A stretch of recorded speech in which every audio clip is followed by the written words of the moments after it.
இந்த சென்டிமெண்டலாக இருக்க நம்ம மக்கள் இருக்கிற வரைக்கும் இந்த விஜய் டிவி, மாமா டிவி, இந்த கேவலமான விஜய் சேதுபதி அவன் ஃப்ரெண்டு பொண்டாட்டிக்கு சொம்பு தூக்கிக்கிட்டு கேவலமாக பச்சையாக நடிக்கிறாங்க சென்ட்ரா. அதுக்கு கொண்டாந்து போட்டு இந்த ஷோ நடந்துக்கிட்டு இருக்கும் பொழுது இவங்க பண்ணது தப்பு தான். கமருதீனும் பார்வம் பண்ணது கேவலமான செயல் தான். அதெல்லாம் வந்து ஏற்றுக்கவே முடியாது. பிபி அந்த டைம்லாம் பிபி ஏறிடுச்சு, எனக்கு யாருக்காக இருந்தாலும் ஏறி இருக்கும். ஆனால் இவங்க பண்ணுறது எல்லாமே ஸ்கிரிப்ட் பண்ணுறாங்க, பிளான் பண்ணி அடிச்சிருக்காங்க.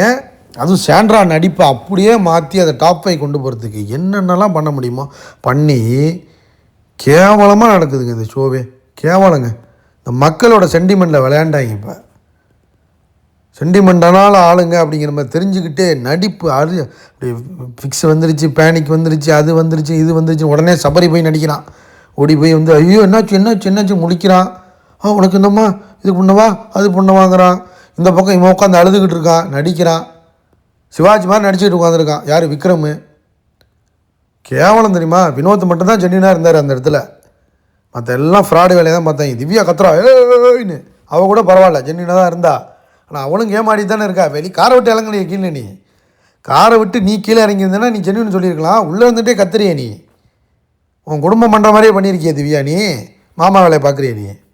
அரோரா தாங்க உலக ஃப்ராடு. எந்த ஃபீலிங்ஸும் கிடையாது, எந்த இதுவும் கிடையாது. அப்படியே உள்ளே உட்காந்துருந்தா காருக்குள்ளேயே.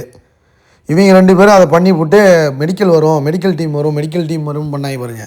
அதுதான் கேவலமான செயல். எல்லாருமே இவங்களுமே இறங்கியிருக்கணும்.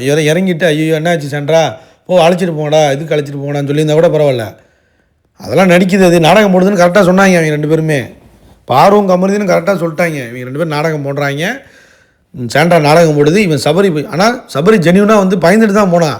ஐயோ ஏதோ நடந்துருச்சுன்ட்டு அப்படி தான் தூக்கிட்டு போனாங்க. ஆனால் சென்ட்ரா மாதிரி ஒரு நடிப்பு, உலக நடிப்புங்க. நடிப்பு அரைக்கின்னு திரும்பவும் முடிவு பண்ணிடுச்சு. நடிப்பு அரைக்கியோட நடிப்பு திறனை காட்டி 2 பேரும் ரெட் கார்டு கொடுத்து வெளியே அனுப்பிடுச்சு பாருங்கள். இதெல்லாம் வந்து மாயாவோடலாம் பெரிய மாயா பூர்ணிமாலாம் தண்ணி குடிக்கணும்,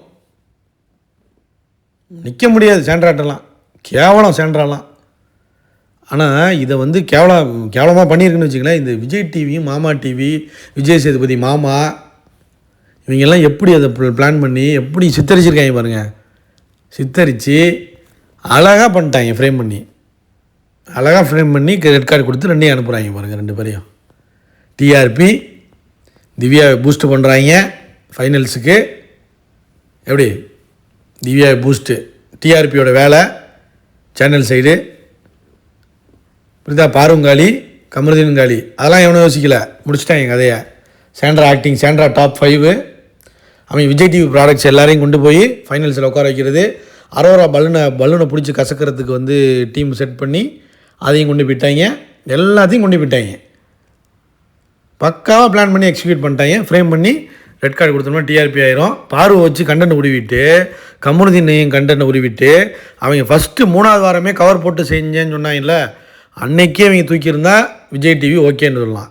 இப்போ எதுக்குடா இவ்வளோ கண்டென்ட்டை உருவிட்டு அரோராவையும் உள்ளே வச்சு அதை ஃபைனல்ஸ் போக வச்சுட்டு எவ்வளோ கேவலமாக ஆடிருக்காங்க பார்த்தீங்களா கேமு. உண்மையிலே சொல்கிறேன், மாமா டிவி எந்த மாமா வேலை வேணாலும் பார்ப்பீங்கடா நீங்கள். ஒரு பொண்ணுங்களுக்காக என்ன வேணாலும் பண்ணுவாங்க போல்.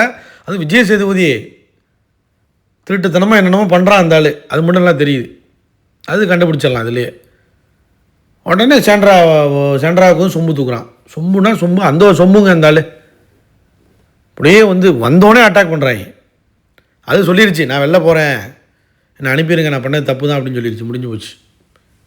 உடனே ரெட் கார்டை காட்டி அனுப்பிட்டாங்க. இதில் வந்து என்னென்னா, நீ கல்யாணம் பண்ணிக்காத, அது பண்ணிக்காத, இது பண்ணிக்காதன்னு திவ்யாவும் வினோத்தும் போய் சொல்கிறாங்க. கேவலமாக இருக்குது. அது கெத்தாக போயிடுச்சு. இவன் தான் பரிதாபம். கமருதீன் தான் வந்து ரொம்ப ஃபீல் பண்ணி அழுது பரிதாபமாக இருந்துச்சு ஒன்று நினைக்கும் போது. அது என்ன பண்ண முடியும்? ஆனால் இது வந்து மாமா டிவியும் விஜய் சேதுவையும் பார்த்த வேலை தான். உண்மையிலே பியூர்லி வந்து நடிப்பு அரக்கிக்கு ஜஸ்டிஸ் கிடைச்சிச்சின்னு எல்லாம் சொல்லலாம். ஜஸ்டிஸ் கிடைக்கல, கர்மா கிடைக்கும். சீக்கிரமே கர்மா வரும். அப்படி தான் இருக்கும்.